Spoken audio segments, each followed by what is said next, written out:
Sarap magmotor pag ganito. Pag sobrang pagod ka na, yan, cruise control ka na. Yan, freehan na tayo. Pwede na tayong kumanta. Alright mga kachoko, so dito natin subukan yung auto blip and quick shift ni Ninja 1000 SX. Yan. Tsaka subukan natin yung 1000cc nya.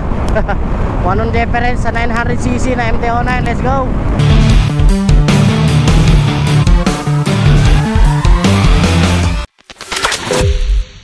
And good day mga kachoko, welcome back to my channel once again. So Martin Vlogs here. Another day, another vlog. This is our second vlog with Ninja 1000. Wala pa tayong pangalan dito mga kachoko, kaya tulungan nyo kung magkaroon tayo ng pangalan nito.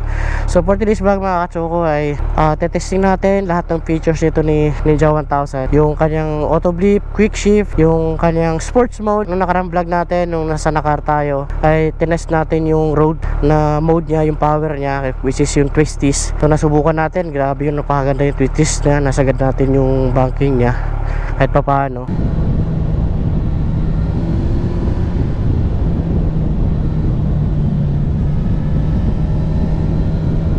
So nagagamay natin yung motor na to. So for today's video naman mga kachoko, ay doon tayo sa expressway, malapad, tuwid at walang ganong sasakyan. Tetest natin yung kanyang cruise control, which is ito talaga yung pinakagusto kong mode sa lahat ng mode sa motor na to. Yung kompleto siya, meron siyang cruise control, di ba? So tara, experience natin yung cruise control. Ano pa, di ba? Let's go! Alright mga kachoko, so dito natin subukan yung auto blip and quick shift ni Ninja 1000 SX. Yan. Tsaka subukan natin yung 1000cc nya. Kung anong difference sa 900cc na MT-09. Let's go! Quick shift! Yun! 5th gear, 6th gear. Wow! Walang clutch. Ang bilis!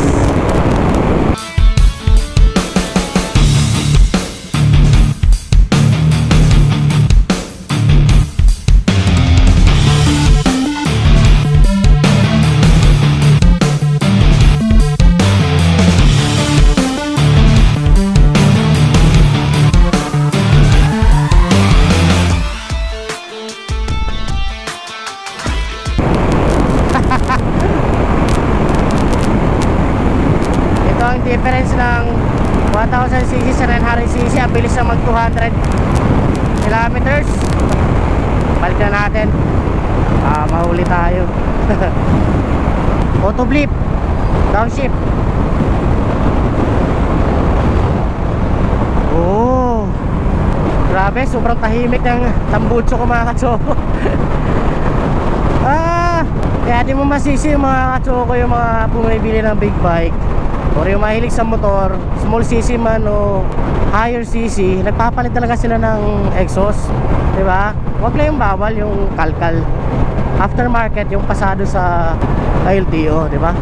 Para iwas huli. Pero may mga munisipyo or bayan na bawal talaga yung palitan yung stock exhaust.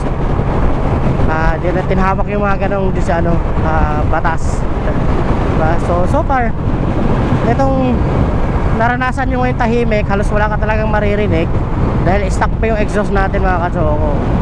So hopefully makahanap tayo ng magandang exhaust kay Ninja 1000 para rinig na natin yung inline 4. Ang ganda pa na naman tunog nito, lalo pag na quick shift tsaka auto blip, parang kumakanta. So soon makahanap din tayo, ipon-ipon lang tayo ng pera pang bili ng tambucho. Siyempre mabigat ang tambucho nito mga kachoko, dito 1,000 lang. Next naman ay itetest natin yung kanyang cruise control. Hanap lang tayo ng tuwid. So ito na mga kachoko, ito rin pinakahihintay ko, yung matry yung cruise control na sinasabi ng motor na to. Ito yung pinakamagandang features ng motor na to mga kachoko, yung cruise control. Tara, parang pagano natin yung mga kachoko, papindutin natin yung button na to, yung parang orasan. Yan, mag-a-appear na yun dun sa my screen. Pag sa maka-appear na, set natin dito sa screen ng 100. Yan, ito maka-set yan. Yan, set na. So yan mga kachoko, yan, wala na ako sa manibela. Yan, naka-freehan na mga kachoko, pero tumatakbo pa rin yung motor at naka-steady yung kanyang speed. So ito pala yung sinasabi ng cruise control. Grabe, unti-unti ko nang nagugustuhan yung motor na to. Ibang klase. Ang sarap sa pakiramdam yung makaka-experience ka ng ganito mga features mga katsoko. Kasi alam mo, nung nagsimula ako magmotor, nagsimula akong magmotovlogging, nakikita ko na, napapanood ko na sa mga vlogger na merong mga cruise control yung motor nila. At saka ako kasi yung tipong tao na pag may mga bago, mga ganyan, na-inspired ako. Siyempre gusto ko rin maranasan yung gano'n, di ba? So pinangarap ko magkaroon ng motor na may cruise control. So ito yung nakuha nga natin, si Ninja 1000 SX. Kaya di ako dalawang isip na pagpalit siya sa MT-09 kasi nga kumpleto ang features ng motor na to, di ba?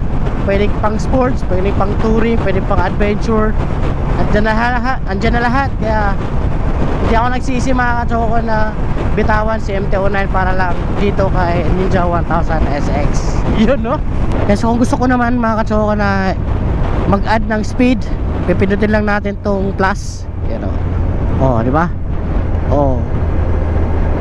Pindutin natin hanggang mag 100.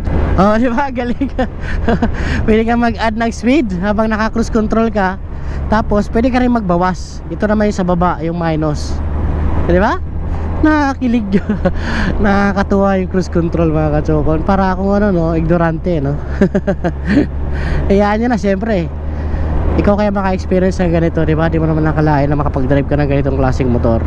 Diba? Nag-umpisa lang tayo sa maliit na motor. By the way mga katsoko, nag-umpisa ako sa CBR 150. Yan, nung binata pa ako, way back 2013. Yan, yun yung motor natin. Tapos nabenta natin, nagpalit tayo ng FZR 1000. Yun yung kauna-unahan kong 1000cc, pero sobrang luma, 1994 model pa. Nabili lang natin yun ng 200,000. Tapos yun, nagamit din naman natin ng halos 2 taon. Pero after nun, nahirapan ako i-maintain yung kanyang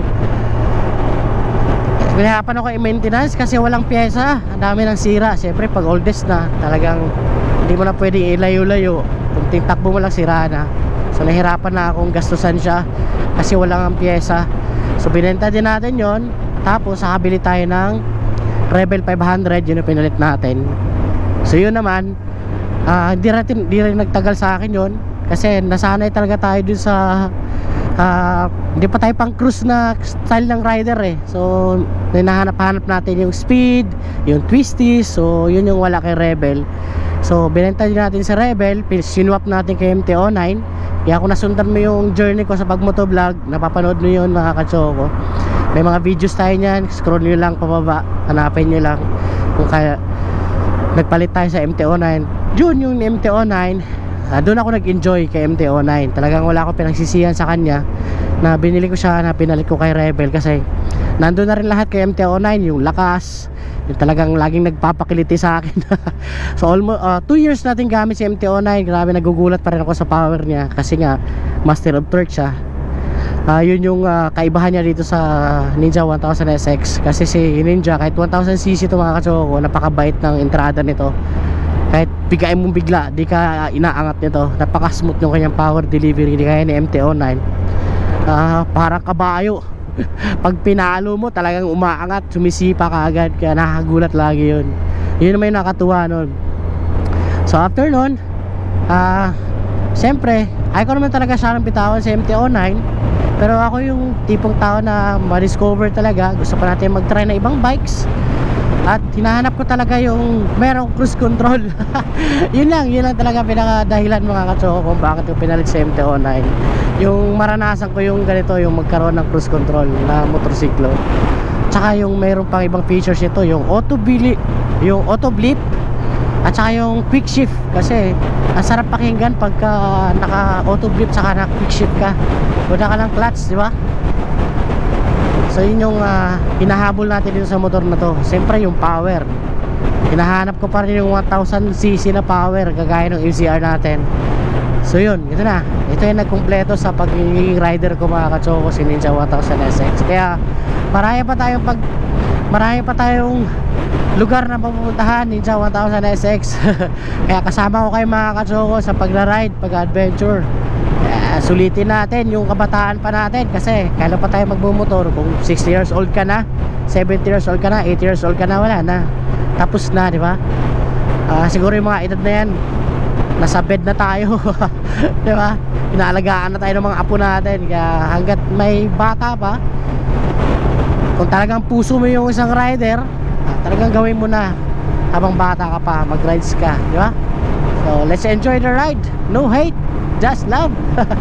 Siguro mga katsod, yung katapusin aking vlog for today, and I hope na nag-enjoy kayo at na-enjoy na rin panoorin yung bago nating motor na makakasama nyo, mapapanood nyo sa mga marami pa nating video. Kung ikaw nakaabot sa video na ito mga katsoko at di ka pa nakapag-subscribe, please subscribe to my channel, Choco Martin Vlogs, and paki-follow na rin ako sa aking Facebook page.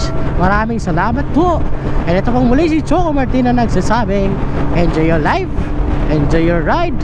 Paalam, see you in the next vlog mga katsoko. Peace!